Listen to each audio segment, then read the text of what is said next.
Dragon Ball GT, oh, I know everybody's going to say, oh, it sucks, it's so terrible. But you know what? We're going to give it a fair shake, look at the good, the bad, and the ugly, and see what we can find out about this show. Let's go!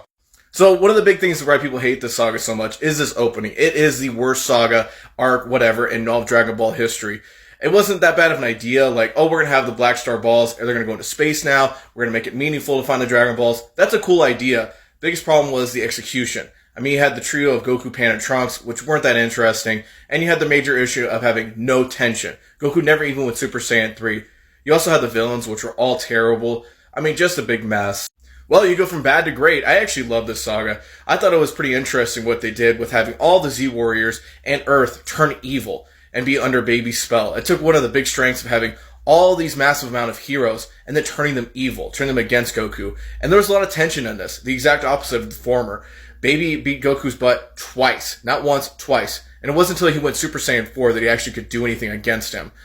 Great arc. The only big issue I had with it, though, was Baby was not a sympathetic villain. He should have been. His home world and his race were destroyed by the Saiyans, yet he was this evil, maniacal, laughing, Saturday morning cartoon villain. Really had a lot of potential. Could have reached it at the end and been a perfect arc, but it just came a little bit short. Super 17 Saga, another interesting idea, but one that kind of falls flat in its face. You had Hell opening and the Z-Warriors having to try to close it. You had Android 17 return, which is, he's all of a sudden super evil, but he had this cool transformation towards Super 17 or a fusion, whatever you want to call with it. The biggest problem, though, is the Z-Warriors just got their butts kicked by Super 17 and left it wide open for only Goku to try to do anything. That's another major issue, is Goku's the only one who could defeat any of these villains, and it really leaves everybody else on the wayside. Shadow Dragon arc. Now, this is another one with a great and interesting idea. Like, the Dragon Balls are now evil, and you have to fight all these boss dragon characters. That's a cool concept. That's a cool design.